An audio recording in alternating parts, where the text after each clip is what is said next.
You're listening to the Nicole Banks Podcast, episode 114, Healing Out Loud, Breaking the Silence That Almost Broke You. Welcome to the Nicole Banks Podcast, where divorced women heal, grow, and find new love and dare to begin thriving. I'm Nichole, your divorce recovery coach and happy hour queen. If you're a Gen Xer ready to shake things up, level up, and have some fun, you're in the right place. Buckle up. We're getting into today's episode starting now. Hello, and of course, welcome back to the Nicole Banks Podcast. I'm your host, Nicole Banks. I hope you guys are doing well. How is it going? OMG, here we go, October. Like, where did the summer go? Okay, so y'all know I live in Arizona, where the weather and the sun continue to shine. We love it here. Absolutely love it. We'll be here 3 years in November, which is really, really hard to just fathom, right? Because like every day and every time we get out of our own home, just running into a lot of fun new things, which we absolutely love. There's a pumpkin patch nearby with a big farm in it, and hot apple cider and hot cocoa, and I'm excited to go and do that. I think it's going to be a lot of fun. Really looking forward to it. Today's October the 2nd. Already, here we go. We got 31 amazing days for October. And of course, at the end of the month, it's Halloween. So you've heard me say that my neighborhood in which we live in, when we bought the home 3 years ago, we were closing in November. So at the end of the month, we drove by, happened to be on Halloween. We were in an apartment. Jeff and I were in an apartment. And we're like, well, we're not going to trick or treat in the apartment. We're definitely going to go out and have a happy hour, and then we'll just head home. And on the way home, I said, hey, why don't we swing by the house? Remember, we're getting ready to close in like 10 days. And of course we do. Then and only then did we realize that this neighborhood is like mass people. People bring their kids, their relatives, their families, like they come in groves. It's insane. However, we personally have not been here except for that first evening, which was 3 years ago. We've come later in the night, which is the older kids, and there's still a lot of people. And yes, there's a lot of people. But we normally go up to Prescott Valley, and I've got other plans going on that day, which means I won't be making it up to Prescott Valley. And so we're passing out candy this year. Yeah, candy. Super excited about it. I saw something on TikTok. If you guys are on TikTok, they have these like little neon glow sticks that you can also pass out. You get like 40 of them for like $12. I thought, you know what? Let's give them an alternative. You want candy or you want the glow stick? And either one, once they're gone, they are gone. We're shutting the doors, turning the lights down, and we're going to bed. And I hope that works with my dog. Anyway, I am so glad you guys are here. Thank you so much for taking the time to drop in and listen. Today's episode, we're going to tackle something that so many of us go through, but almost nobody admits out loud: the silence after divorce. Now, I know we talked about the empty dishwasher, and that is true. It's the same syndrome, right? It's the, I only have one plate, one fork, one bowl, one cup, that kind of thing. But there's a lot of silence after the divorce. The one where everyone asks, how you doing? And you plaster on that smile, tilt your head just so and say, I'm fine. When in reality, your insides feel like a 5-alarm fire and your mascara has been through 2 tours of duty. You with me on this? I have been there. And let me tell you, staying quiet, trying to hold it together, pretending like I had it handled, it was killing me slowly. So today we're ripping the duct tape off your mouths and talking about why healing out loud is the medicine you didn't even know you needed. So it truly is a silent struggle. When my marriage ended, I thought being strong meant staying quiet, smiling through it, keeping busy, pretend like I wasn't unraveling. Now, you know I'm going to get real because here's the truth: silence doesn't heal you, silence buries you. And eventually, yes, eventually, that silence weighs more than the grief itself. It's like carrying a suitcase full of bricks, but every time someone asks, "Do you need help?" This is what we say. This is our response. This is our immediate response. There's no thought, there's no seconds go by. This is exactly what we say: "No, no, I'm fine." Meanwhile, your arms are about to fall off. Girl, let me say this: silence is not strength, it's self destruction dressed up in lip gloss. So let's get real about why we zip it up after divorce in the first place. Are you ready for this? Here are a couple reasons. We're terrified of being judged. She couldn't keep her marriage together, is what we think people are saying about us. We don't want to be the friend who's too much. And trust me when I say this, remember, I am a divorce coach. I had someone have a conversation with me last week, a prospect, and she asked me, "Isn't your job so depressing?" Meeting all of these sad, depressed women. And I said, "Oh my gosh, no, absolutely not." Now, don't get me wrong, everybody has a story. And I shared that with her. Everybody's got a story. Everybody has moments of sadness and grief and loss and guilt and overwhelm and frozen moments where they don't know what they're doing. And that's where I come in. I come in to walk that with them. See, you got to remember, I've been there, I've done that, and I've come through the other end. And when they see the light, that they have the self confidence, the self worth, the validation of themselves, their self trust, that whatever decision they're making in life, right, wrong, or indifferent, you're good with, that they have the confidence to say, "You know what? I'm packing, I'm moving, we're out." Whatever the case may be, these women bring so much love and light that it is just a beautiful blend of opportunity for them to see their self worth. And at the end, we celebrate, we literally will celebrate, pop open the champagne and go, "Hell yeah," because that's what it's about. It's about an opportunity helping women navigate the heartache, the healing, and the love after divorce, right? They need to know their self worth. They need to know that their thoughts drive their feelings, and their feelings drive their actions, and their actions drive their results. And when they get that opportunity to do so, it's like they're moving mountains, they're moving earth, they're doing it, not me. They're able to stand on their own 2 feet and go, "You know what? I'm choosing me. It's my turn. It's my time. I deserve better than what you were able to offer me." I love, love, love when they get that victory, when they feel that empowered to go, "I'm ready. Let's go. What's next?" And they're excited because they know the author. They now have self trust in the action steps that which they're going to be taking. We're not perfect. But every step that they take, they're making amazing progress. And who doesn't love that job? I love my job. Another reason we stay quiet is because we're worried about burdening our kids, our friends, our coworkers. And then there's the good girl conditioning: be polite, don't rock the boat, don't air dirty laundry. But guess what? Shame thrives in silence. It breeds in the dark. And the moment you say it out loud, literally, you turn the lights on and the shame has nowhere left to hide. I want you to understand that it's okay to use your voice. I'm using mine to spread the word that it is okay to use your voice. You deserve to use your voice. I will say this, and you know I have done this.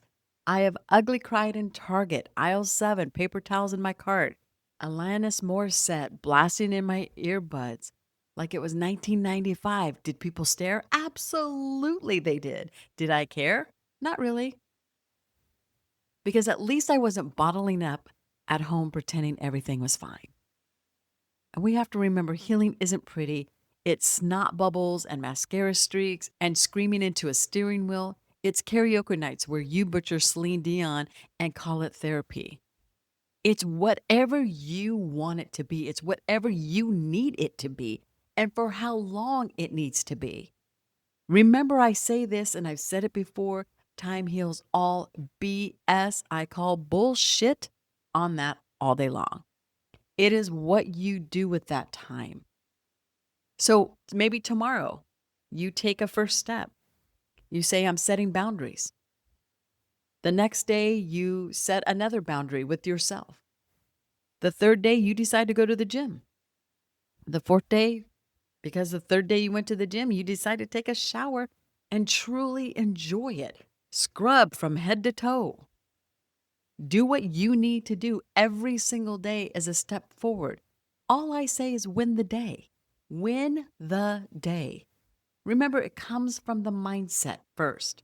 Your thoughts create your feelings create your actions create your results. Healing isn't pretty. It is your time to heal. When you let it out and not hold it in, even if it's messy, you're moving through it. You're doing it. You're taking action. And the people in Target, trust me, they've seen it before, okay? You are not going to be the only one. So, what does healing out loud really mean? If you're listening to this and you're going, I get it, but what the hell are you talking about, Nichole? Here's what it means. Healing out loud doesn't mean posting your divorce decree on Instagram. It doesn't mean telling your barista all the details of your ex's portrayals. It means this: talk to your people. Even if it's just one trusted friend who won't judge, find a safe outlet, therapy, journaling, support groups, pick one.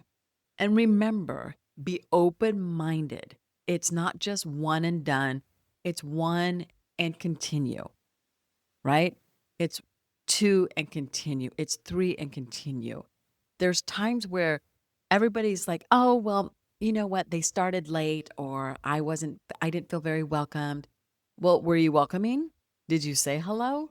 I mean, I want you to check your own pulse before you dismantle the group or the idea or any of it. You need to check yourself before you dismantle. Trust me when I say that. I want you to speak your truth out loud.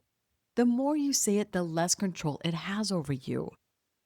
And let yourself be seen. Now, not perfect, not polished, just human.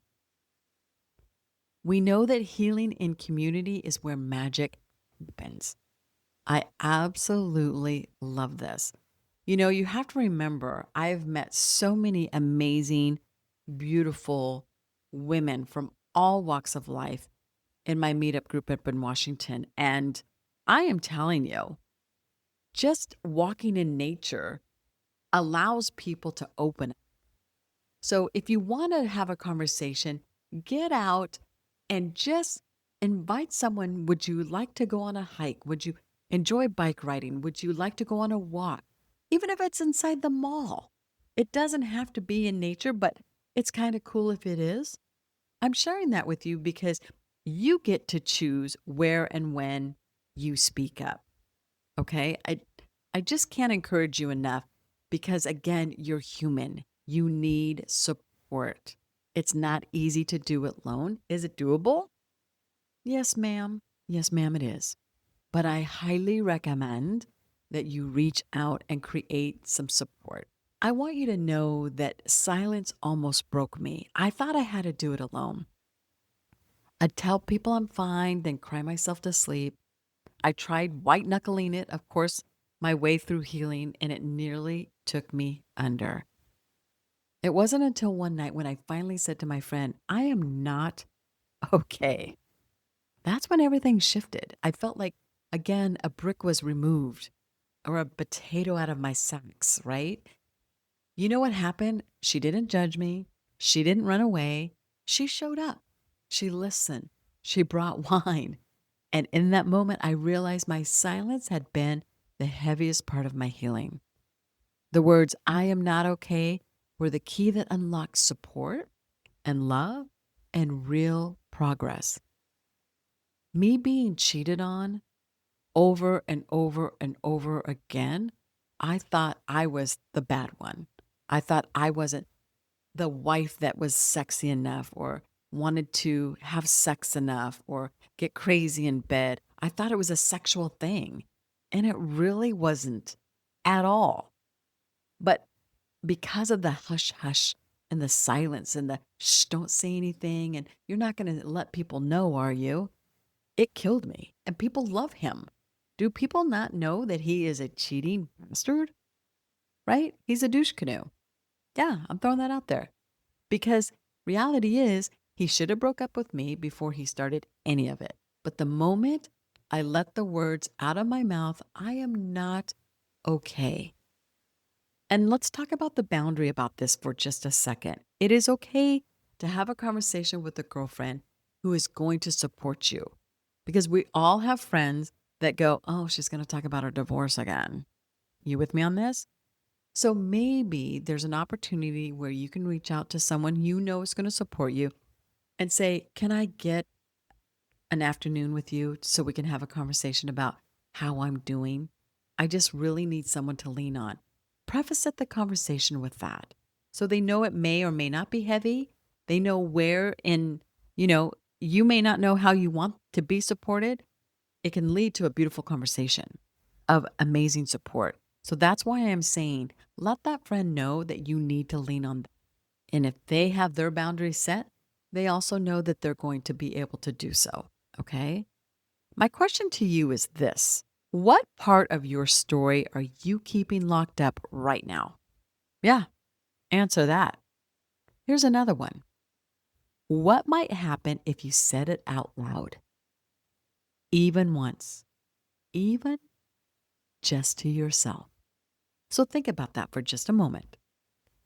If you're walking on the treadmill, if you're riding the bike, if you're in the car, just pause for a moment. Ask yourself, what part of your story are you keeping locked up right now? What might happen if you say it out loud? I love that. We have to remember that divorce is heavy, but silence makes it heavier. And healing out loud doesn't mean broadcasting every detail. It means refusing to suffer in silence. Girl, let me just say this clearly. Healing out loud doesn't make you weak. It makes you wise. It's not oversharing. It's opening. You're not a burden. You're a human being with a heavy story. And humans were never meant to heal in silence. It's just, they weren't. That's why we have communities, girlfriends, and podcasts just like this one. Your voice, it's your superpower. And when you use it, you don't just heal yourself, you give other women permission to heal too. I am so proud of you for taking the moment and opening up first to yourself. Second step is to anyone who is willing to listen. So say the thing, girl. Even if your voice shakes, even if the mascara runs, healing out loud is how you start to breathe again. Oh, and breathing feels so good. All right. Thank you so much for joining me today. Of course, you're listening to the Nichole Banks podcast. I am your host, Nichole Banks. If this resonated with you, share it with a girlfriend who needs to know she is not alone. DM me your healing out loud moment on Instagram at Miss Nichole Banks. I want to cheer you on. Chin up, crown straight, voice loud. Dare to begin, girl. We'll see you next week. That's a wrap for today's episode. I hope you're feeling as refreshed as a spiked lemonade on a hot day. If you love what you heard, don't forget to subscribe, leave a review, and spread the love. Want to go deeper? Check out my courses, women's retreats, and the Dare to Begin membership, where we put everything we've learned into action. NicholeBanks.com. Don't forget, I spell my name with an H. NicholeBanks.com. Until next time, keep leveling up and dare to begin.